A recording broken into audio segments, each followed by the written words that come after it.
Hola. No, eh, Vale, ahora que sí. Vale, Hola, vale. mira, ya estamos aquí. Hola, ¿qué tal? Lorena, Hola, ¿qué tal, Hola, Fer? ¿Qué tal, Miriam? Hola, ¿cómo estáis? espera, me pongo la cámara, que estábamos hablando con el doctor Gascón, que parece Ah, que vale, ya te veo. veo no, que ya están entrando me pidió gente. una Normalmente los tengo contraseña. que dar, que los tengo que aceptar yo. No sé qué ha pasado esta vez, que veo que pueden entrar. Bueno, no pasa nada. Bienvenidos todos. Vale, Bienvenidos todos. Vamos a dar unos minutos, sí, ¿vale? sí. Una Para cosa que que terminen hacemos, de llegar los porque asistentes. la tertulia con Lorena podemos estar hasta mañana por la mañana, el desayuno. Sí, porque es un tema muy interesante. Espera, conéctate a la cámara, que no te vemos. Ahora sí, ¿no? Ahora, Sí, Sí, ahora sí. ahora sí. hola, ¿qué tal? ¿Qué tal? Bien, no, no, vamos a hablar un poco de todo. Yo haré una pequeña introducción, ¿entiendes? Yo hago de telonero, ¿entiendes, no? Ujú. No canto ni bailo, ¿entiendes? Vale, la que canta y baila soy yo. Pero Sí. bueno, me puedes cantar y bailar también, ¿eh, Fer? Yo No, encantada no. también. Yo tengo un problema que me enrolla mucho, ¿entiendes? Y Sí, esto, ¿verdad? No, vamos a cosas importantes del cáncer de mama y luego lo más interesantes son el foro. Quizás estaremos, cuando yo vea que ya hemos tocado unos cuantos puntos importantes, pero importante sí. lo que es lo que tú sabes que estamos haciendo, tú participas en el máster, no máster, no, el diploma universitario del cáncer como enfermedad metabólica, ¿no? Entonces, te haré unas preguntas sobre qué es esto, ¿no? Porque cada vez se habla más del metabolismo, los mitocondrias, todo esto, por lo tanto, te voy a hacer algunas preguntas de estas. Y luego cuando hayamos tocado un poco el cáncer de mama, entonces quizás lo más importante es que los de la audiencia pues nos hagan preguntas. ¿Eh? Ujú. A ti yo hago de soporte técnico. Muy ¿De bien. acuerdo? ¿Vale? Muy bien. Esperaremos un poquitín más, ¿no? Y, y- Sí, vamos a esperar 2 minutos más y no, ya empezaremos con la... yo empezaría a romper el hielo con un poco de introducción a la cáncer mama, ¿ves? Y Mm, luego ya pasé a hacerte preguntas, ¿entiendes? Preguntas ujú. que podemos ir cambiando, ¿entiendes?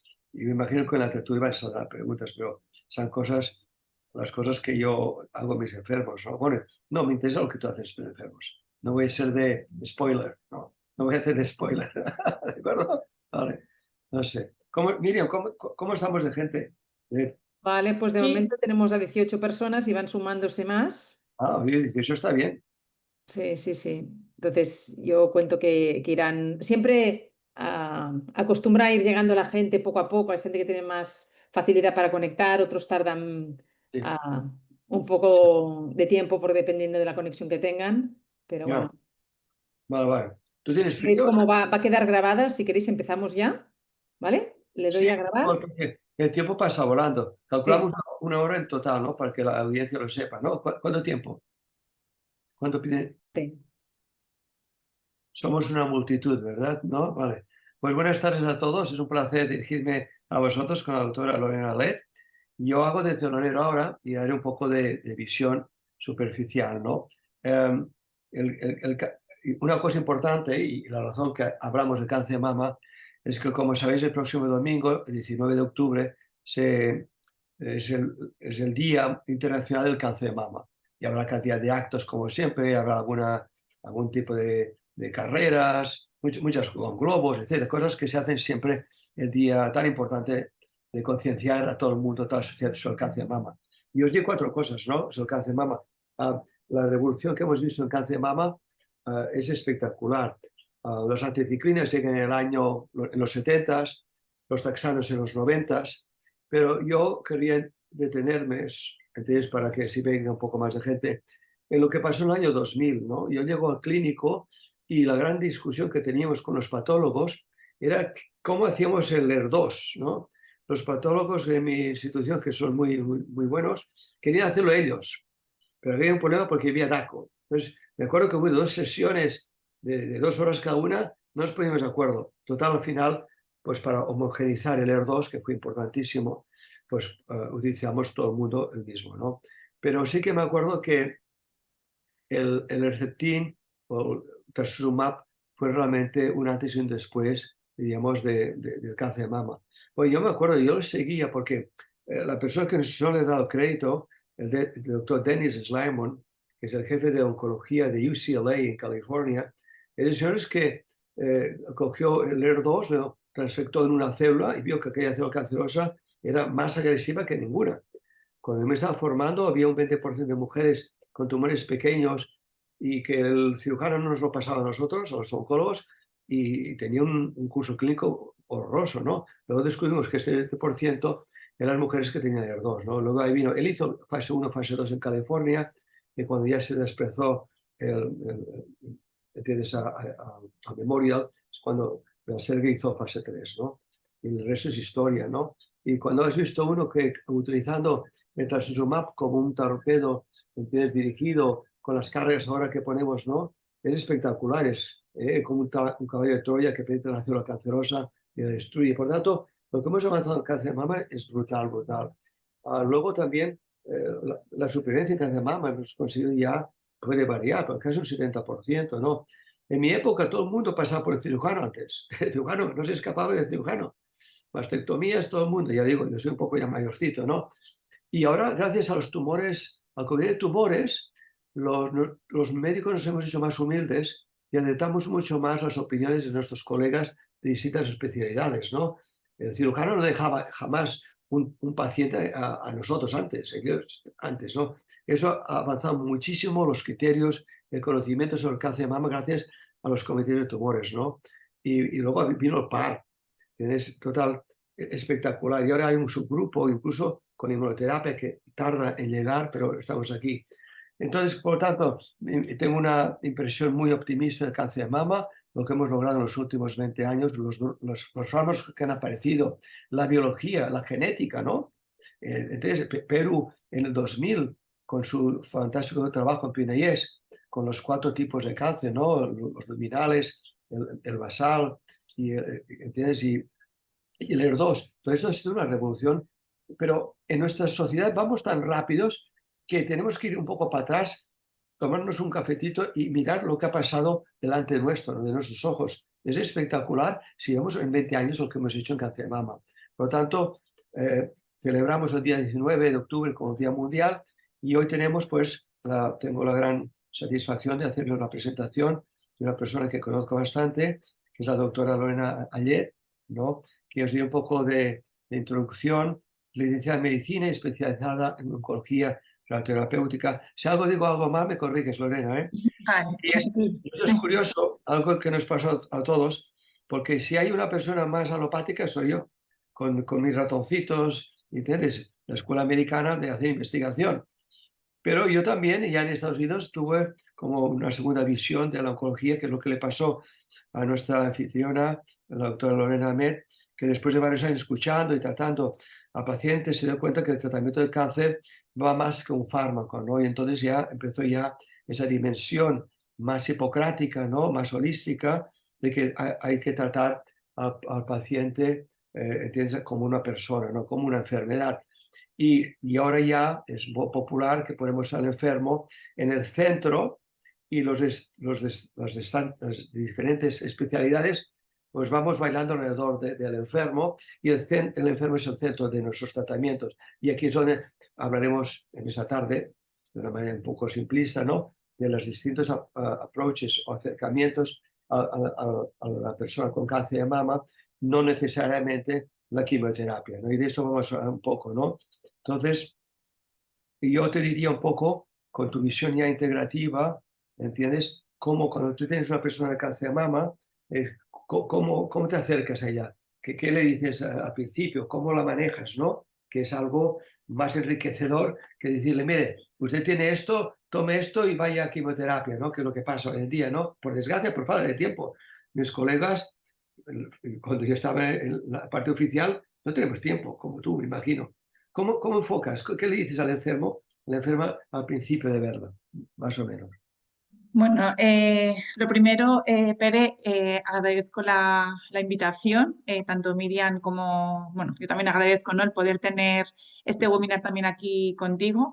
Yo creo que tú eres la experiencia, ¿no? Con tantos años en persona y yo más o menos en estos años que llevo, que aproximadamente son ya 8 años a los que me dedico a lo que es la oncología integrativa, pues también un Claro. poco aportar cómo puedo tratar a mis pacientes.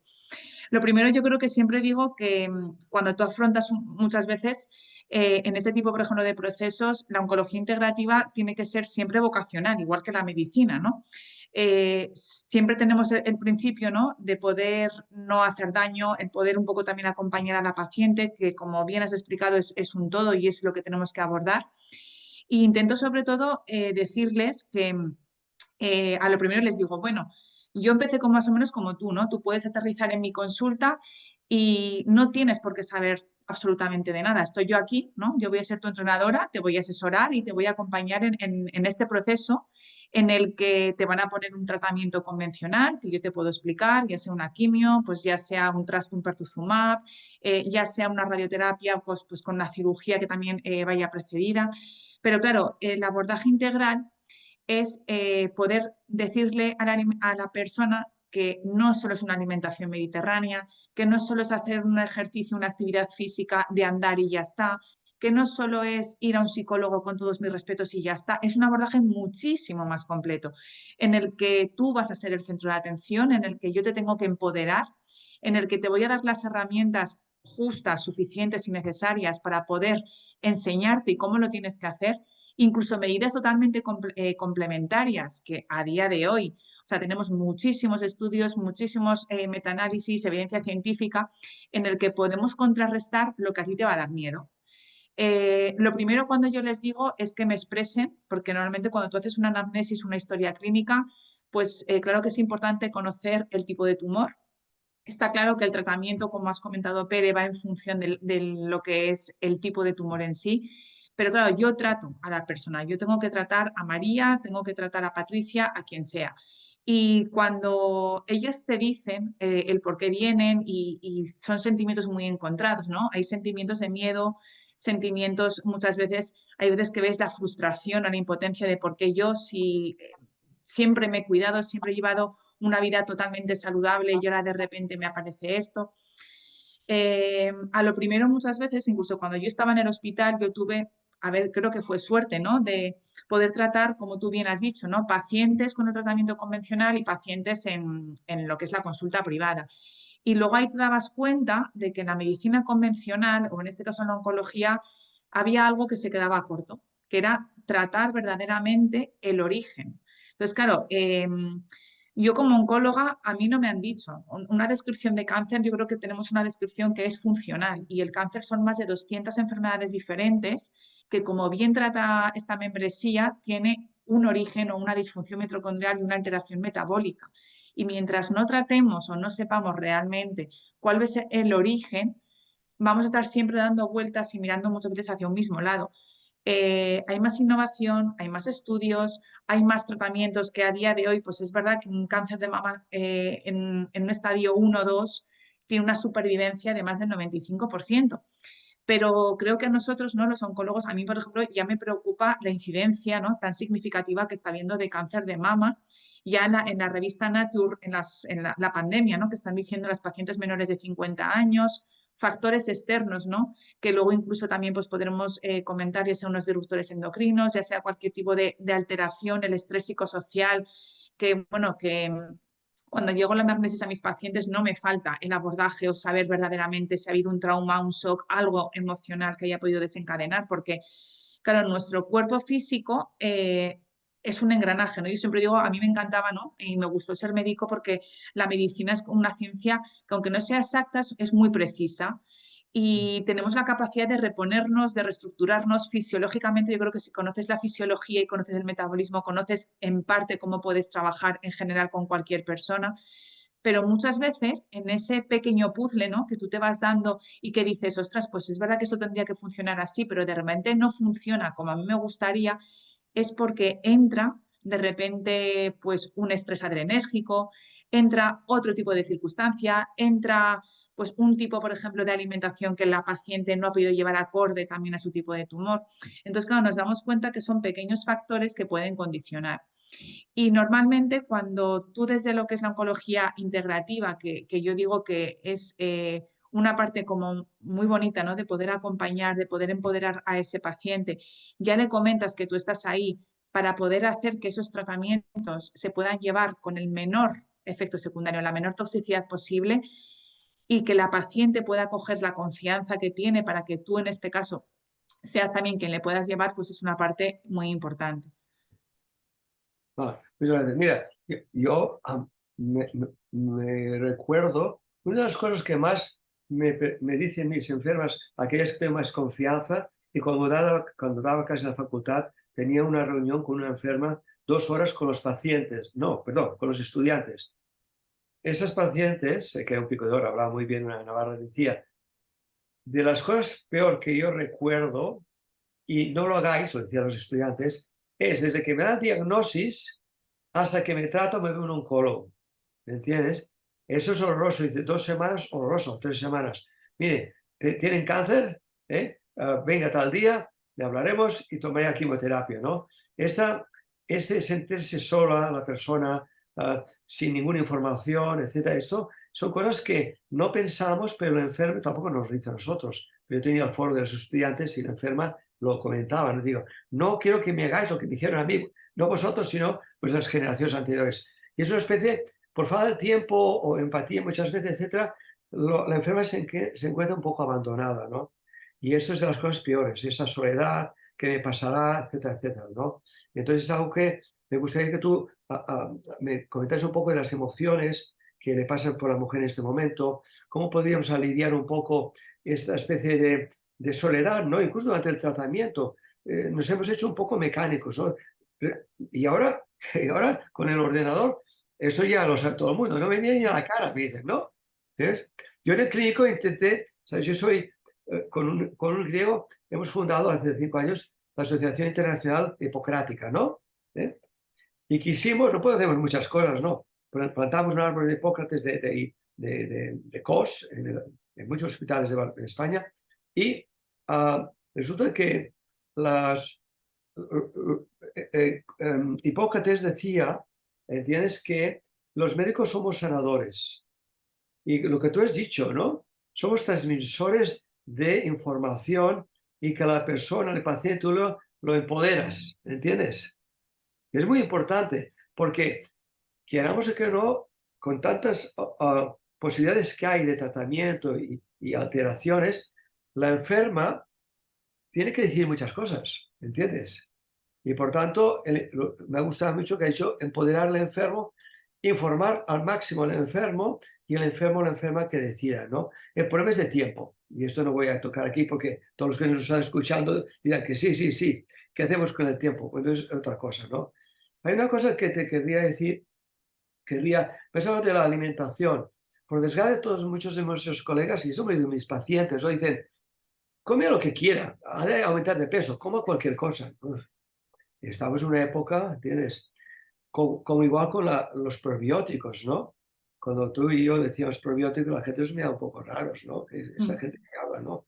Pues bueno, ahora empiezan a introducirse. Al menos se abre la prensa, en los medios de comunicación, se habla de los probióticos, ¿no? Cosa importante.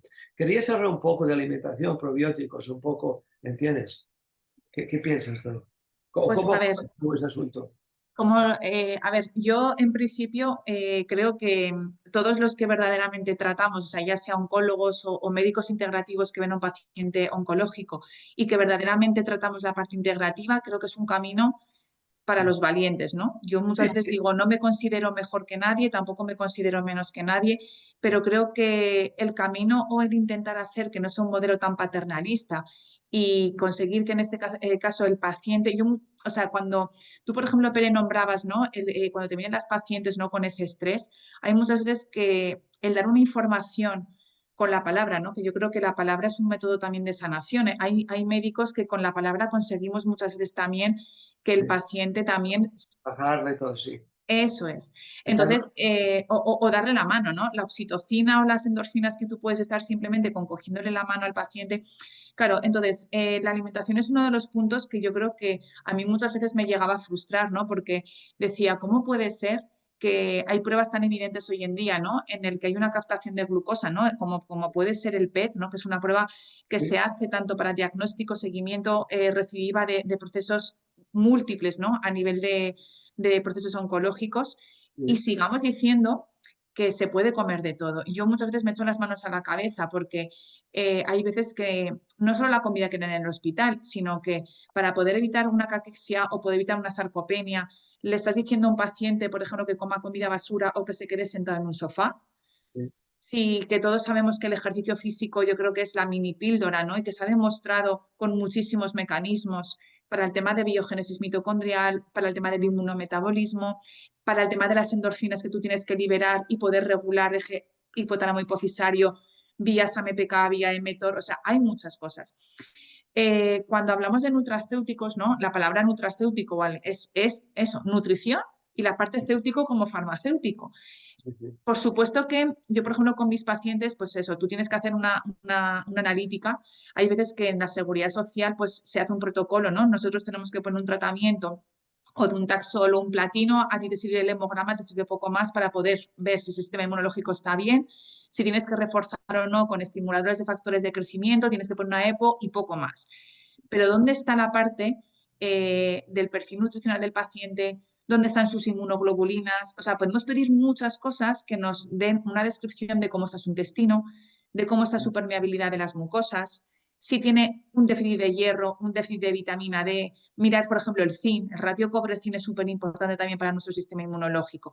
Entonces, ¿qué es lo que intentamos hacer con esto? Pues lo primero, intentar pedir una analítica lo más completa posible, que hoy en día ya muchos pacientes tienen seguros privados en el que se le podría hacer, que sea totalmente, pues eso, analizada con una buena anamnesis y ver realmente dónde podemos añadir. Yo, por ejemplo, hay muchas veces que cuando te dicen, no, es que no hay que dar vitaminas o no hay que dar suplementos, lógicamente tú estás poniendo un tratamiento como puede ser la quimio, en el caso que se ponga la quimio, la inmuno, que te está provocando un estrés oxidativo, ¿no? Un aumento de radicales libres. Y creo que cualquier médico que te trate o cualquier profesional de la salud que sea experto o esté formado sabe lógicamente que no va a darte una dosis alta de antioxidante porque va a disminuir el mecanismo de acción. Tú puedes dar el antioxidante después y Sí, dejar que el cuerpo, en este caso, se oxide para luego contrarrestar esa oxidación. sí. Pero ojalá, yo por ejemplo, Pere, no sé, el cáncer, como hemos visto, ¿no? Es una enfermedad de envejecimiento, ¿no? Que depende un poco de las primeras etapas, depende del esposoma y que cada vez lo estamos viendo en gente más frecuente. Si anteriormente mis bisabuelos, o mis abuelos, ya no diría, era una enfermedad muy poco común o que verdaderamente sí que acontecía en edades como más avanzadas de la vida, no tenían el estrés que teníamos, porque yo siempre digo que el estrés y el distrés es diferente, ¿no? El eustrés, distrés, ¿no? Sí. Todo en una medida lógica, coherente, hoy en día de tener un estrés para poder, ¿no? Pues eso, liberar esa pequeña adrenalina, ese pequeño cortisol en un momento puntual de la vida, pero es que estamos continuamente en nuestra sociedad viendo al gato como al león y en el momento que tú haces ese mecanismo, estás engañando a la amígdala, haces que las catecolaminas se descompensen, o sea, todo eso está haciendo una estimulación adrenérgica brutal.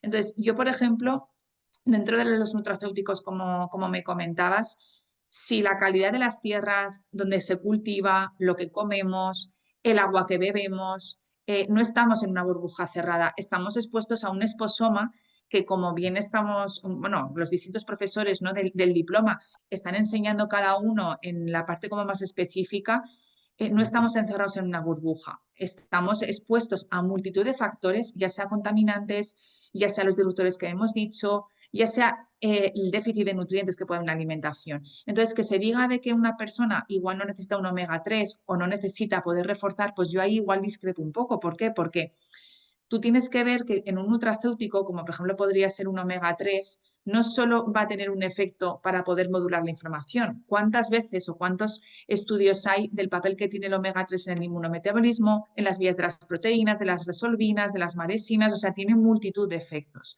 Igual que la vitamina D, por supuesto que la vitamina D la hemos un poco no concienciaba, tema de huesos, tema de articulaciones, metabolismo óseo, ¿no? A nivel de inmunonutrición es súper importante la vitamina D. Y además, Pere, ya sabes que han sacado ya muchísimos estudios de ese déficit de vitamina D con aumento de riesgo de cáncer de mama.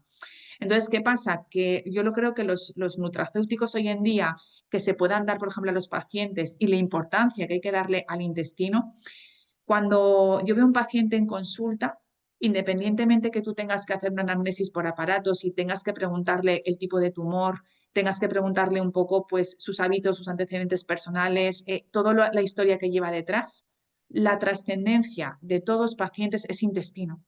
O sea, ya sea la microbiota, el oncomiobra, que se puede condicionar también en este tipo de enfermedades oncológicas. Y cuando hay una disbiosis o una alteración de la permeabilidad del intestino, pues es como lo que hemos visto, ¿no? La punta del iceberg es la parte que vemos, pero detrás hay muchos factores que hay que trabajar. Y nuestro sistema inmunológico, lógicamente, está en las mucosas del intestino. Entonces, claro, el trabajar con nutracéuticos que puedan regular esa parte, tú lo que vas a hacer es no solo ayudar, que yo a veces le digo, no solo te ayudo, por ejemplo, a unas diarreas que te puede provocar o una radioterapia para evitar una enteritis o una capecitabina, es que te estoy ayudando a poder reforzar lo que en un futuro va a ser ese sistema inmunológico que tú tienes presente. Y el intestino o sea, no solo afecta a tener una gastritis o al tener la enteritis o tener cualquier tipo de afectación a nivel de inflamación. Esa es una parte importante. Y lo que me comentaba sobre todo de los nutracéuticos, pues yo creo que es un tema que ahí también entraría un poco, ¿no? Si me lo permites, lo que puede ser lo básico, ¿no? Lo que se conoce y lo que se desconoce.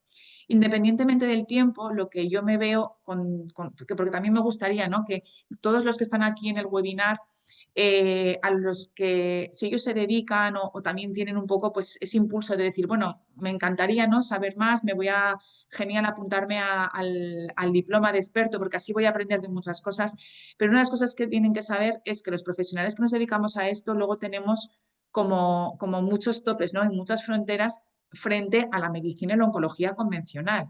A mí hay muchas veces que llegas a farmacia y, bueno, primero que el oncólogo no tiene por qué saber. Yo como oncóloga convencional no sabía de hipertermia, no sabía de vitamina C intravenosa, no sabía de fármacos off-label, no sabía de qué tipo de prebiótico tenía que dar a mis pacientes. Eso lo he tenido que estudiar, han sido años de estudiar, para dar a cada paciente, porque ya no digo el tipo de tumor, sino a cada paciente lo que el paciente necesita. Y luego cuando van al oncólogo y le dicen que eso no es suficiente, no sirve, son terapias que no son patentables, no, son terapias que igual no son, o sea, como que no conviene, con todos mis respetos, el poder patentarlas, ¿no? Porque evidencia hay, pero no hay coste, ¿no? O no pueden ser también tan imprescindibles. Y que, por ejemplo, una micoterapia, ¿no? El efecto que tienen los betaglucanos. Hay un estudio, el estudio Medina, ya comenta que todos los betaglucanos, la micoterapia, no afectan al CYP450, que es el principal metabolismo. O sea, no me puedes poner o decirme que yo no puedo dar una micoterapia a un paciente oncológico, depende cómo la dé, si no sabes de lo otro. Entonces, claro, yo hay muchas veces que digo, bueno, a veces la ignorancia es muy atrevida y incluso todo creo que tenemos que ser humildes, ¿no? El poder formar, el poder aprendernos más, el poder, si no, tener consultas con otros profesionales que nos digan, pues mira, yo lo he hecho de esta manera, quiero hacerlo también de esta, ¿cuál ha sido tu perspectiva?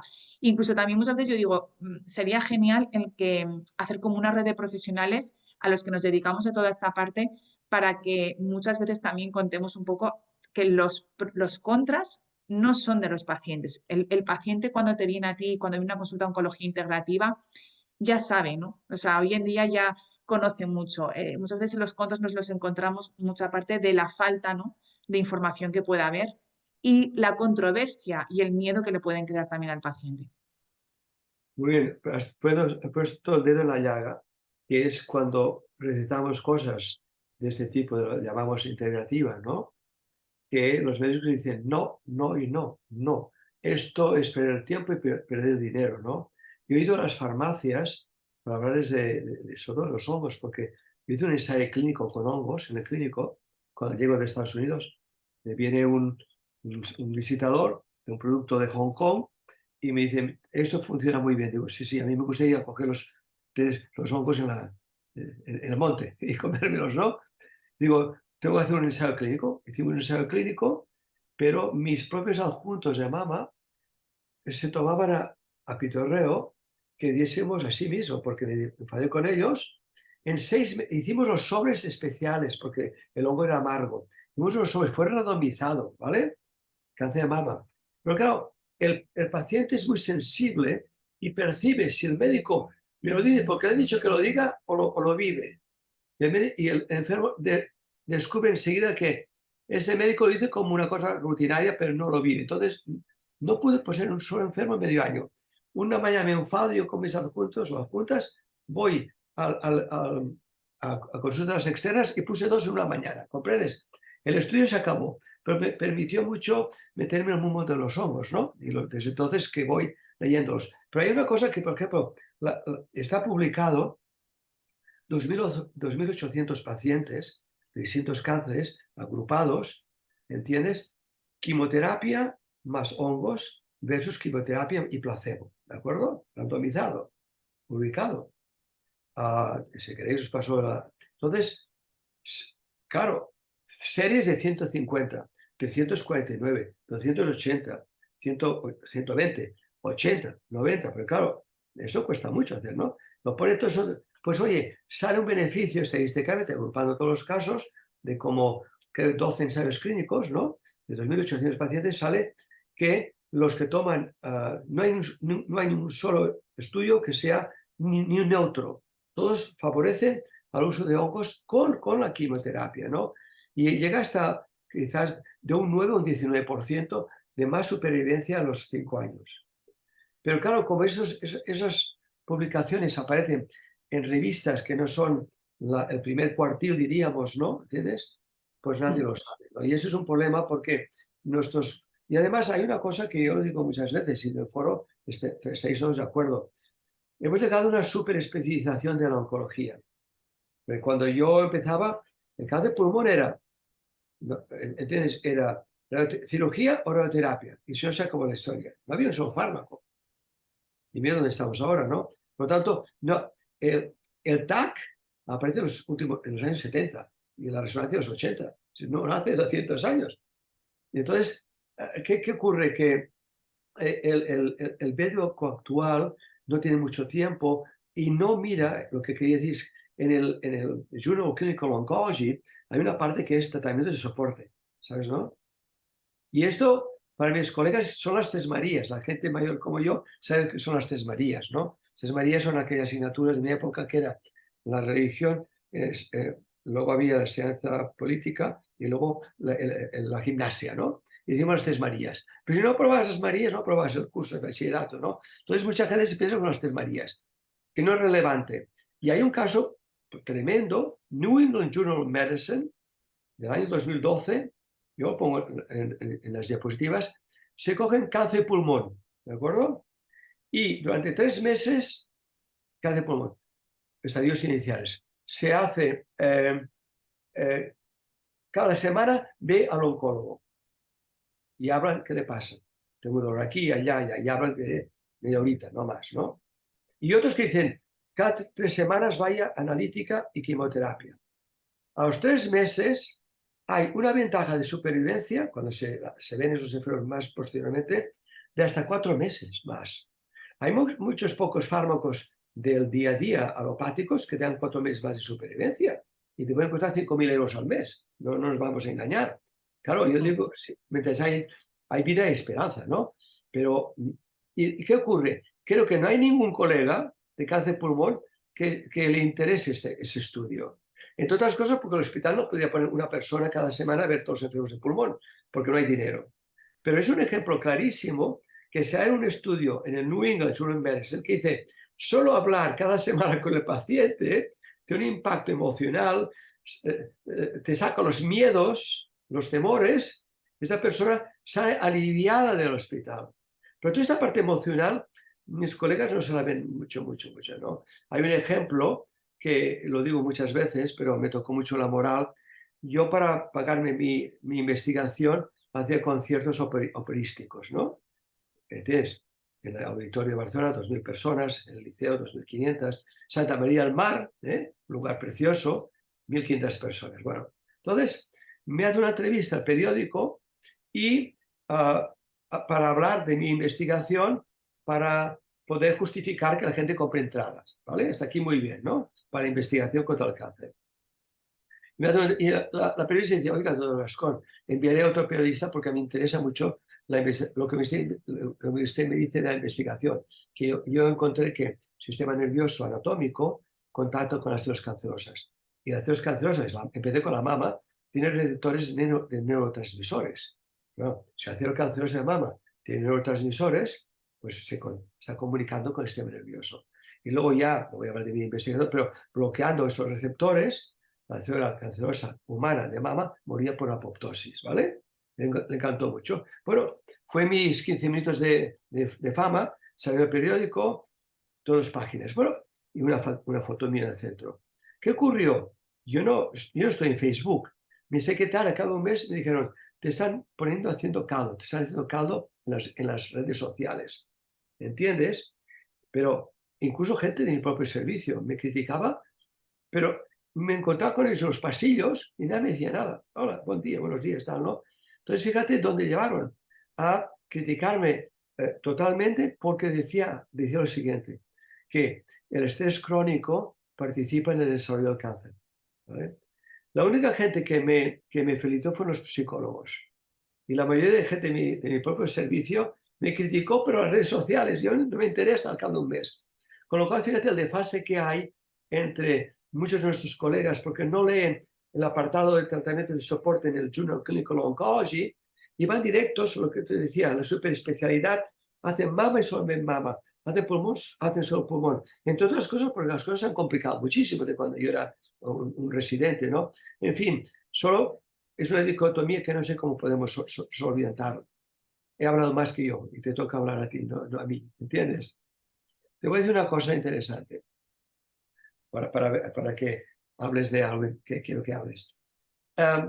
El James Watson, el co-descubridor de la doble helix, que es un misógino y un arrogante, y yo he cenado 2 veces con él, pero es un tipo muy listo, pero de la marinera, ¿no? De la marinera. Entonces vino a Barcelona, hablé con él 2 veces. El tipo sacó un artículo de opinión en una revista biológica, para esto ya unos 7 años o así, que fue criticado por los 4 costados, fue muy criticado, ¿no? Y él decía lo siguiente, dice, y fíjate que es el de los originadores del biogénero molecular, el DNA, que venga de él, listo es, ¿sabe? Pero es un provocador, ¿no? Decía, dame 100 millones de dólares y yo escogeré 10 laboratorios y en 10 años curo el cáncer. Es un provocador, ¿sabes? Provocador. Pero decía algo muy interesante. Decía, y no va desencaminado, decía, estamos haciendo un catálogo inmenso de genes. ¿Eh? Sabes que el proyecto Atlas se acabó porque veían que tenemos millones de genes y que vamos a encontrar. Y no se iba a ningún lado. ¿No? Eso es. No sé. Entonces lo cortaron. Y el director era el Watson, ¿no? Entonces dice, y eso es muy importante, aquí te hago una preguntita. Dice, el cáncer, si no lo miramos como un problema de energía, no vamos a ninguna parte. Mitocondria, ¿ves? Y la cuestión del metabolismo, ¿entiendes, no? Decía esto, hace 12 años, el cáncer no vamos a curar con la genética, nos va a ayudar a personalizar algún tratamiento, tal y cual. Pero la genética no nos va a ayudar solo a curar el cáncer. Hay que atacar la energía que nadie la está tocando.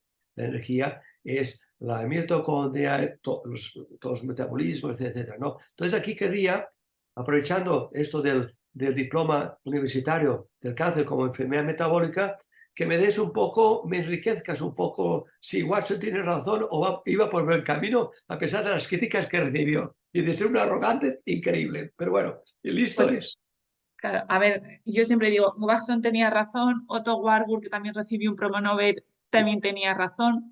A ver, en general, es lo que había comentado antes. Yo tenía una descripción de lo que es la teoría de la mutación somática, de los oncogenes, de los genes supresores de tumores, y muchas veces dices, vale, pues hay una heterogeneidad en el ADN, o sea, tú tienes, ¿no? Esa parte que tú conoces, la parte teórica. Pero cuando empiezas a tratar y cuando empiezas a decir, hay algo que no. O sea, hay muchas veces que yo me planteo, a ver, si nosotros tenemos 5, 10, 15 fármacos, ¿no?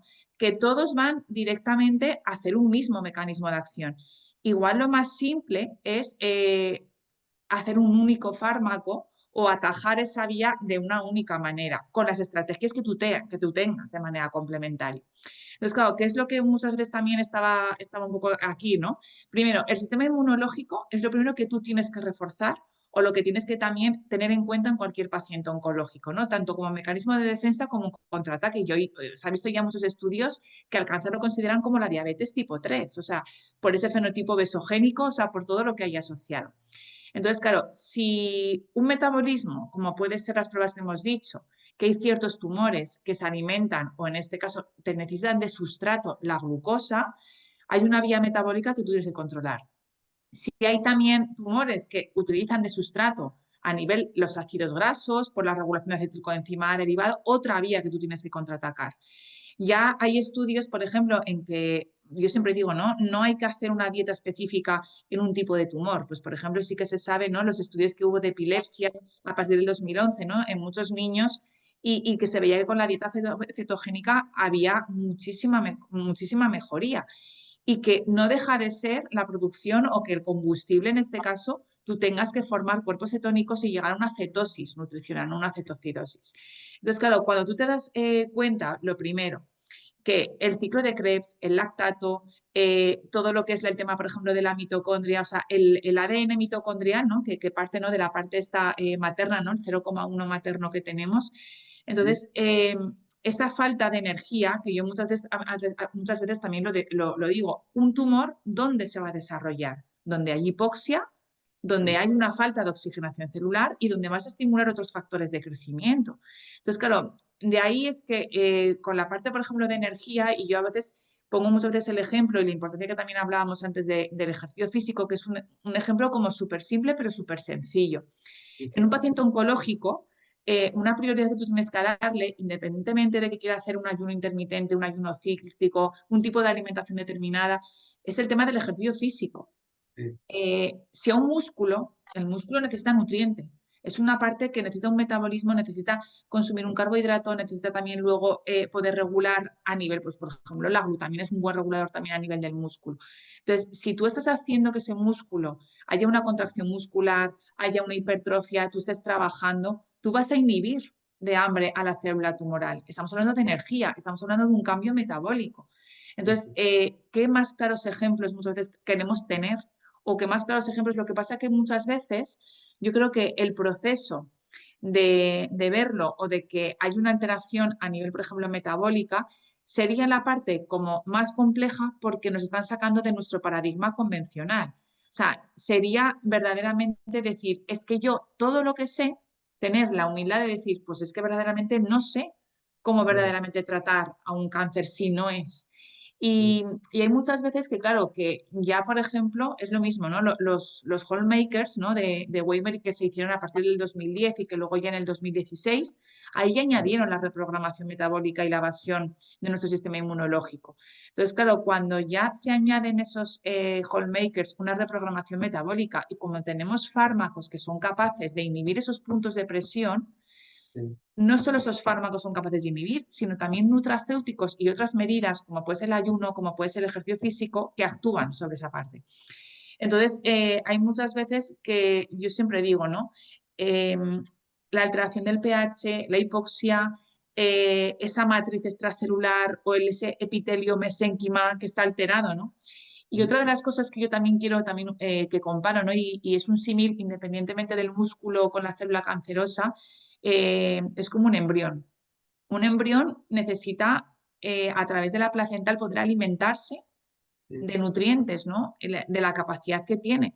Porque hay una anemia independientemente, o puede ser una caquexia, o puede ser un déficit, por ejemplo, de hierro, un déficit de vitamina B12, una alteración a nivel de la proteína en un paciente oncológico. Porque esa célula tumoral se va a alimentar a nivel de vía metabólica del sustrato que ella pille.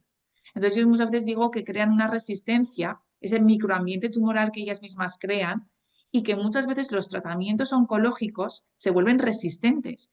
De ahí que tengamos que implementar terapias para esos clústeres que podamos llegar con otras vías y otros mecanismos de acción a poder atacar a la parte que muchas veces con la parte del fármaco convencional, por las resistencias y demás, no llegamos. Y es atacar verdaderamente al embrión o atacar verdaderamente la parte interna que sería la zona del metabolismo de la célula. Estoy de acuerdo contigo. Esto me viene, lo del microambiente tumoral. Yo trabajé mucho en microambiente tumoral y uno de mis ídolos era Mina Wiesel, que está en Berkeley, tiene sus 80 años, todavía da clases, es una persona de esas energéticas única, ¿no? la superwoman que decimos, ¿no? Y ella decía que el problema está en el microambiente tumoral. Y solo donde él lo hacía con modelos animales, solo donde hay focos inflamatorios, ¿entiendes? La célula cancerosa, sabes que va dando círculos por la sangre, ¿no? Y cuando hay focos inflamatorios, se Se pegan, que digo yo. entonces ella decía, y luego tengo una diapositiva preciosa, siempre la saco, que es, no sé dónde la saqué, hay todo lo que comemos, ¿no? Desde el brócoli, la naranja, los cítricos, la cúrcuma, el ajo, cosas del día a día, y que hay estudios donde modulan la epigenética. Así que lo que comemos, en función de lo que comemos, estamos modificando la epigenética y el comportamiento del cáncer. Ella decía, y bueno, está viva todavía, que el microambiente modera, puede, diríamos, torear o domesticar un poco al cáncer. Que el comportamiento del cáncer puede ser manipulado como lo tratamos externamente, que la cubierta es tan importante como en el centro, ¿no? Y es importantísimo. Pero claro que esos estudios preclínicos, obviamente, con productos del día a día, y otros tampoco con la cúrcuma, etcétera, pueden modificar in vitro, ¿no? In vitro y en el animal, pues la epigenética y el comportamiento del cáncer. Eso es fundamental, ¿no? Pero te quería pedir, sí, te voy a pedir ahora, pronto haremos el foro, ¿no? Sí, dentro, una preguntita.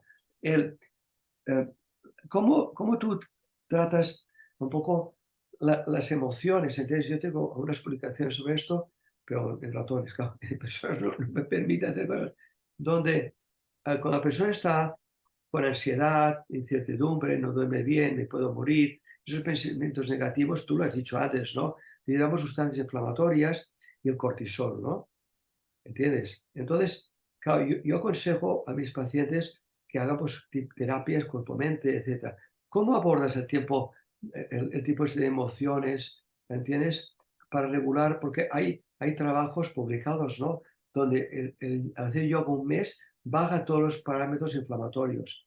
El hacer meditación un fin de semana largo en UCLA te baja el cortisol, aunque en broma, si a mí mismo tener un resort con piscina, con jacuzzi y tal, La y burbuja, ¿no? Que hemos dicho. todo mi Eso es. estrés desaparece, ¿sabes? ¿No? Que creo que aquí un poco de mucho California, pero bueno, está publicado que 5 días de meditación con profesionales, ¿no? Bien hecha, baja el nivel de cortisol, de estar por las nubes a normalidad en personas acabas de diagnosticar, ¿no? ¿Cómo para nuestra audiencia, cómo tú gestionas en tus mujeres esto? Pues a ver, yo creo que, bueno, tú ya lo sabrás normalmente que el cáncer de mama tiene una vinculación directa, ¿no? Con el factor estresor, depende si es del seno izquierdo o el seno derecho. Sí, Sí. sí, sí. Y es verdad que cuando tú haces esa historia y ya un poco empiezas a indagar, sabes realmente que dices, bueno, ha tenido un problema con el hijo, ha tenido una separación, ha tenido... Es que normalmente luego la enfermedad tiene que manifestar. Entonces, Sí. claro, el estrés crónico sí que es verdad que ya sabemos que va a aumentar las catecolaminas, que son vías que van a activar también vías de cáncer, que va a debilitar también nuestro sistema inmunológico, por supuesto. Pero claro, hay diferentes tipos de personalidad, Pere, que también es verdad que hay una personalidad que es la tipo C, que es como la más predispuesta a tener este tipo de tumores, más hormonodependientes, más sensibles, y que Sí. luego también cuando tú vas estudiando este tipo de mujeres te das cuenta que son emociones como muy internas, muy encontradas, que entra una sensación con más de miedo, de angustia, de separación, de un estrés emocional. Normalmente un estrés laboral o un estrés físico puede ser, ¿no? Yo siempre digo que la medicina no es 100% exacta, pero ese aumento de tensión arterial, frecuencia cardíaca da más por lo que es el riesgo más cardiovascular. Y cuando estamos hablando de un estrés emocional puro y duro, está más enfocado junto a lo que creo yo que es un proceso más de un cáncer de mama, en este caso hormonodependiente o basal, como lo queramos llamar.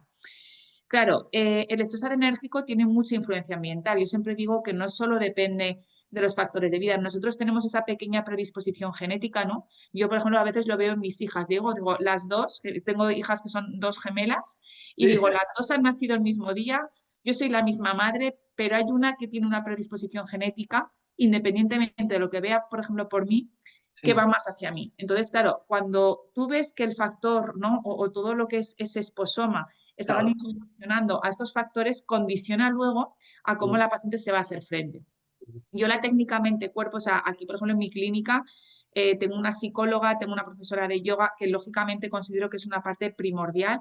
Y hay muchas veces que yo cuando entrevisto el primer día o hago lo que es la entrevista, ¿no? La consulta, y tú ves al paciente, yo le digo, mira, yo estoy aquí para ayudarte, pero necesito que hagas un trabajo y que saques esa parte emocional, porque por mucho que yo haga, de repente, pues ha podido ser un paciente que, yo qué sé, que se quedó huérfano, que ha tenido muchas dificultades en su vida, en este caso, pues una mujer huérfana, dificultades en su vida, que ha tenido una separación, y todo eso, por mucho que tú trates con nutracéuticos, por mucho que tú trates con una alimentación correcta, la parte emocional va a estar ahí. Y hay casos, ¿no? Claro que puede haber casos de catarsis, casos que dices, qué bien está funcionando el tratamiento. Y yo creo que todo lo que es el impacto psicológico, que ya tienen bastante, o sea, para mí el tener un impacto psicológico, ¿no? Porque todas lloran, todas te expresan con sentimientos como muy distintos, ¿no? Hay mucha dicotomía en los sentimientos, ya genera mucho impacto psicológico. Las mujeres también, el embarazo, el parto, empiezas a sacar un poco su historia de vida y muchas veces vamos en un ritmo que no somos capaces, nos ponemos a pensar en lo que ha tenido que pasar esa mujer para luego poder llegar hasta ahí. Sí, Entonces, sí. ¿qué pasa? Que claro, que ya el estrés, esa sobreactivación que hemos dicho, desde la PNI se trabaja perfectamente, sobre todo porque al traer la reparación del ADN, fallan los mecanismos, por ejemplo, de apoptosis, hay consecuencias también detrás, que hay una disociación, sobre todo a nivel también de la parte endocrina, de la parte hormonal. O sea, si un posible, yo me acuerdo, ¿no? De casos cerca que me decían, es que fue fallecer tal y se me cortó la regla. Sí, Eh, ¿Qué sí, más, no? Entonces, sí, sí. claro, independientemente de que nosotros podamos hacer un trabajo, ¿no?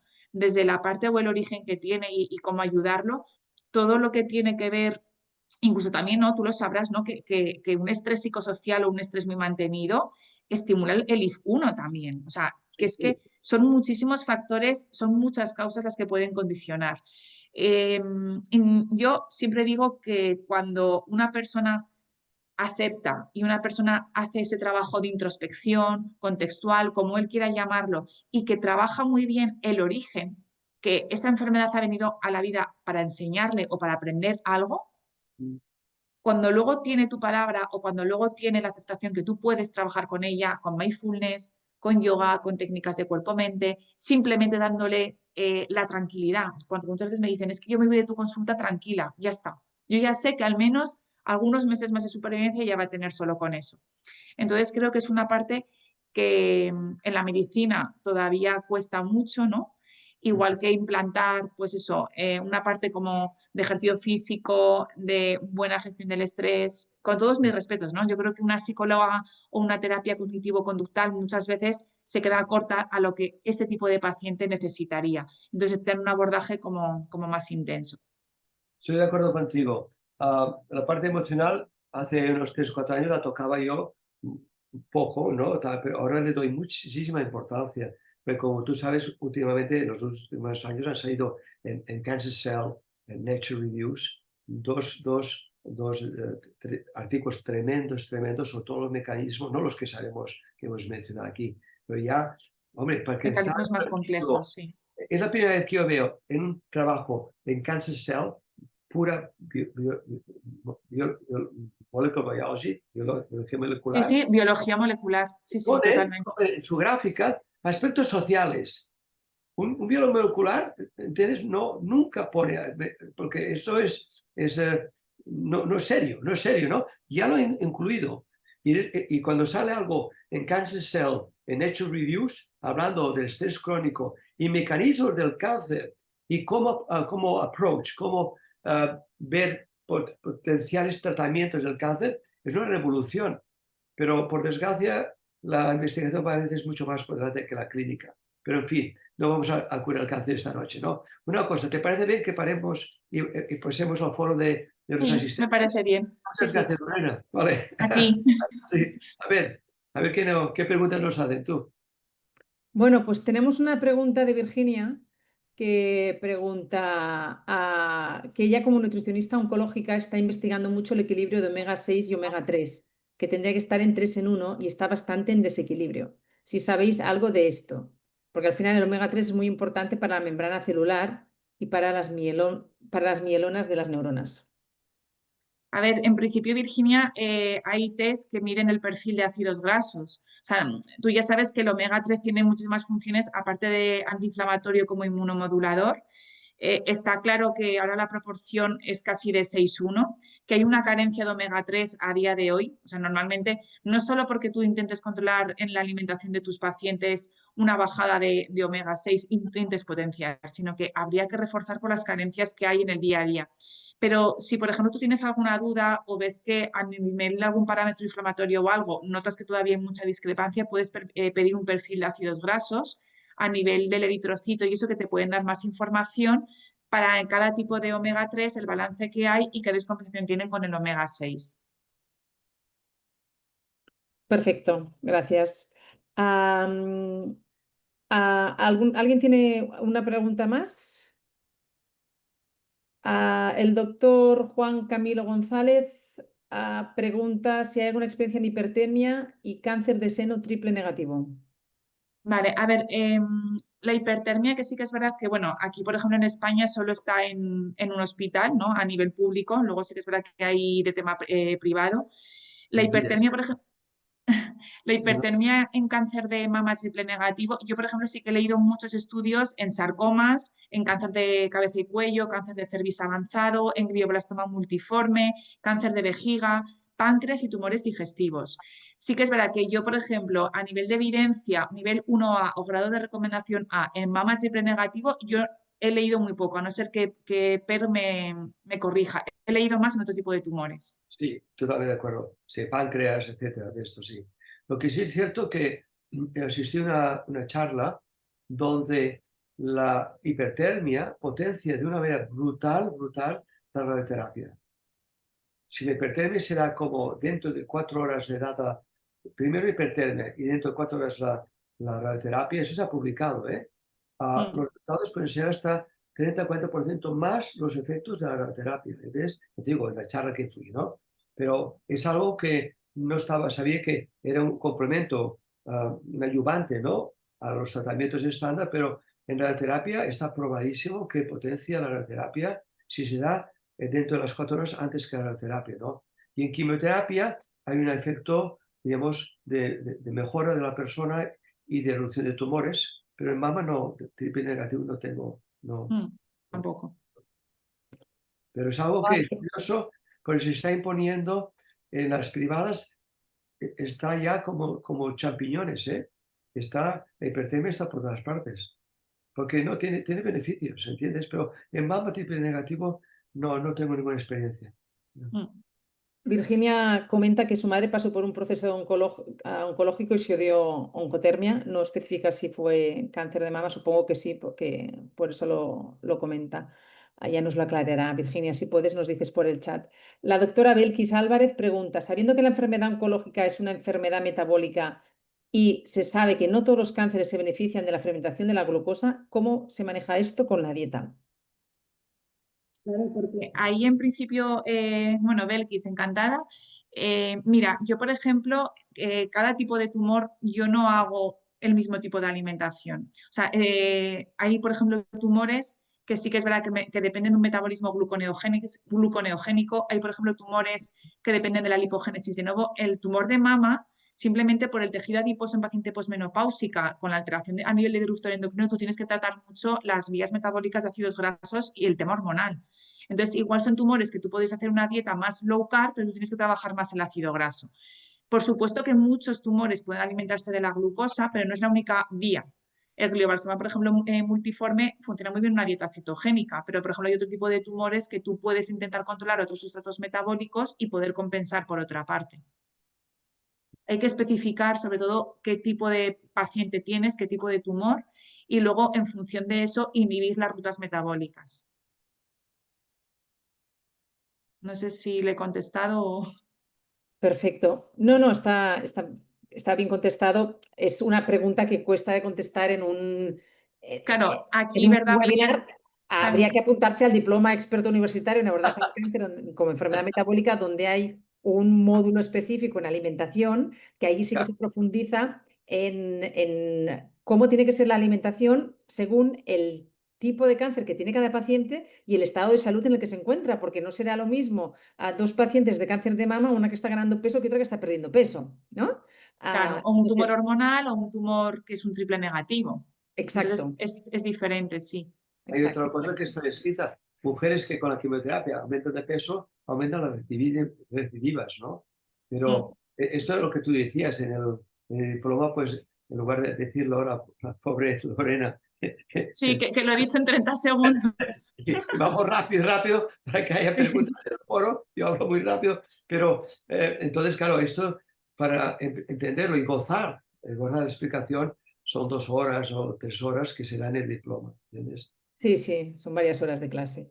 Vale, perfecto. El Mauricio Arango, que no sé si es doctor, porque no lo indica en su nombre, pregunta, se dice que el origen del cáncer está más relacionado con una disfunción mitocondrial que una única vía como la teoría somática. ¿Cuál es el porcentaje del mitocondrioma afectado en cada célula cancerígena? No, no lo sabe nadie. Eso es una pregunta muy básica, ¿no? Es decir, que la proporción del cáncer en función de disfunción mitocondrial. ¿Tienes alguna idea, Lorena? Yo he estudiado. No, es que No. claro, podría ser porque, a ver, como es lo que comenta, aunque la mayor parte de los tumores sean glucolíticos, la disfunción, por ejemplo, mitocondrial, en una proporción es que podría ser igual un 10, podría ser un 5, es que es muy inespecífica. No sé, yo creo, Mauricio, creo que te llamas, no hay estudios, o al menos yo no sé la proporción que hay, y luego, claro, no es lo mismo si estamos hablando, por ejemplo, de tumores de aparato digestivo, tumores, por ejemplo, sólidos o tumores más, incluso que es totalmente diferente, como tratar un proceso linfoproliferativo. Porque los procesos, por ejemplo, linfoproliferativos actúan totalmente diferente a los tumores sólidos. No, pero él tiene razón en el sentido de que ah, se ha estudiado mucho en la básica y no ha pasado Sí, hasta... pero en la teórica, que es lo Sí, que él en la básica, pregunta, no. no, y hay títulos. Yo invité a un catedrático de Madrid que solo, y casi me abraza y dice, vengo a Barcelona gratis porque es el primer oncólogo que me invita a que hable de la mitocondria como causa del cáncer, ¿no? Y hay títulos en las publicaciones científicas que ponen el cáncer una enfermedad mitocondrial. Y lo invité, pero te hablo de hace 20 años. Y no se lo podía creer, ¿entiendes? Porque claro, en la ciencia, pues yo le pinché de una charla espectacular, pero claro, eso no pasa en la clínica, ¿comprendes? Y nos quedamos con modelos preclínicos, murinos, líneas celulares, y esto hasta que pasa al ser humano, pues pueden tardar 10, 15, 20 años, ¿no? Pero sí, sí. Mauricio también comenta que se dice que el 90% de los cánceres son glicolíticos, si la dieta cetogénica no debería ser teóricamente obligatoria para casi todos los pacientes. Pues mira, en principio, Mauricio, ahí te respondo que hay 4 tipos de tumores que se ha visto en muchos estudios ya con evidencia que no responden a lo que es la dieta cetogénica. No que no respondan, perdona, sí que se ha visto que el sustrato metabólico es diferente, que sería próstata, tiroides, el broncoalveolar de pulmón y el cuarto, ahora no me sale, pero próstata, tiroides y los carcinomas broncoalveolares de pulmón, esos 3 tipos, me faltaría uno, que ahora no me acuerdo, no sería 100% obligatorio hacer una dieta cetogénica, porque se alimentan de sustratos metabólicos diferentes, como la arginina, luego la regulación de la metionina y otras vías que van por diferente acción metabólica distinta. Sí. El cuarto no me acuerdo, no te lo sé decir, pero sé que eso es próstata, tiroides, el broncoalveolar de pulmón y me parece que era alguno de mama, me suena, pero el cuarto no te lo sé decir. En esos sería que Riñón, podría pues. ser más permisivo en principio. Sí, sí. Vale. Muy bien, pues si hay alguna pregunta más, a ver, ¿algún comentario más? Mauricio pregunta de nuevo, ¿cuál es la jerarquía de los hallmarks del cáncer? Es decir, ¿es igual de peligroso no comer bien que la toxicidad ambiental? A ver si entiendes. Somos los que comemos, dices, ¿no? ¿Entiendes? ¿No? No hay una graduación, pero cualquier noxa tóxico ambiental puede ser el origen del cáncer, como virus, etc.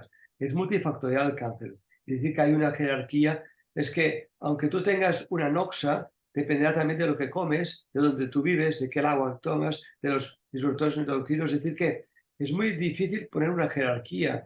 Todos son importantes y tú puedes tener una noxa y gestionarla mejor que una persona que no tiene esa noxa, pero tiene otras alrededor. No hemos hablado tampoco de que vivimos en las ciudades dentro de una turbina, de un transformador, con todas las corrientes electromagnéticas, etcétera, etcétera.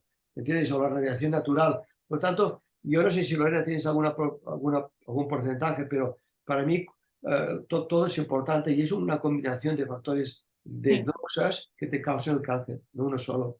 Claro, yo por ejemplo ahí te respondería, pues lógicamente en un paciente que tiene un carcinoma de vejiga o tiene un adenocarcinoma de Cabum, yo tengo pacientes con carcinoma de vejiga que han estado con pinturas, con otro tipo también pues eso, de pesticidas y demás, que segurísimo que eso le ha condicionado. Y seguro que ese paciente, claro, a nivel igual emocional tenía un porcentaje menor, la alimentación ha podido tener ecológica y ese ha sido su porcentaje mayor. O, por ejemplo, mujeres que han estado sometidas a muchos disruptores endocrinos en cuanto a alteraciones endocrinas, hormonales, etcétera, igual han condicionado más que la parte a nivel, por ejemplo, de estrés o toda la parte externa. Y, o sea, incluso nos podríamos ir a lo que es los primeros 10 años de vida, el esposoma, cómo se ha formado a nuestra microbiota a nivel intestinal, cómo hemos desarrollado luego a nivel esa formación de intestino y que todo eso pudiera condicionar lo que luego conlleva la enfermedad. Pero es lo que comenta Pérez, como una sinergia de todo, pero luego yo creo que depende de cada uno cómo lo gestiona o la susceptibilidad o lo que cada uno tiene, puede perfilar más en una parte o en otra. Sí, pero yo diría una cosa, un poco para acabar. Volviendo al cerebro, ¿no? Saber que el cerebro, bajo emociones negativas, pensamientos negativos, libera sustancias inflamatorias. Y el cáncer, hay más de 5.000 publicaciones que crece con la inflamación y busca recovecos inflamatorios. Y segundo, libera cortisol. Claro, si tú estás en un ambiente inmunosupresor e inflamatorio, tú ya puedes comer bien o lo que sea, que el cortisol y la inflamación predominarán, ¿entiendes? ¿No? Y aunque comas bien, hay que bajar los niveles de colesterol, del proceso inflamatorio, con cualquier cosa, desde comidas, ¿entiendes? A cúrcuma, lo que sea, ¿no? Por lo tanto, es multifactorial. Y hay una cosa que puede predominar, pero si gestionas bien las otras, igual no llegas a hacer el cáncer, ¿no? Así es. Muy complejo. Perfecto. Muy bien, pues muchas gracias a la doctora Lorena Llet, gracias doctor Pere Gascón por este momento que hemos compartido, este webinar de una hora ya larga de duración, y al resto de asistentes recordaros que os podéis inscribir al Diploma Experto Universitario, empieza la segunda edición en enero de 2026 y por haber asistido a este webinar pues os podéis inscribir con condiciones ventajosas, un 15% de descuento usando el código AYET, ¿vale? Os mandaremos la grabación del webinar por si la queréis revisar con el enlace para que os podáis inscribir y el recordatorio del código. Muchas gracias a todos y muy buenas tardes. Chao. Gracias. Adiós. Gracias, Lorena. Gracias. A ti. Gracias, Per. Un abrazo. Adiós. Adiós. Chao. Corto, ¿eh? Adiós.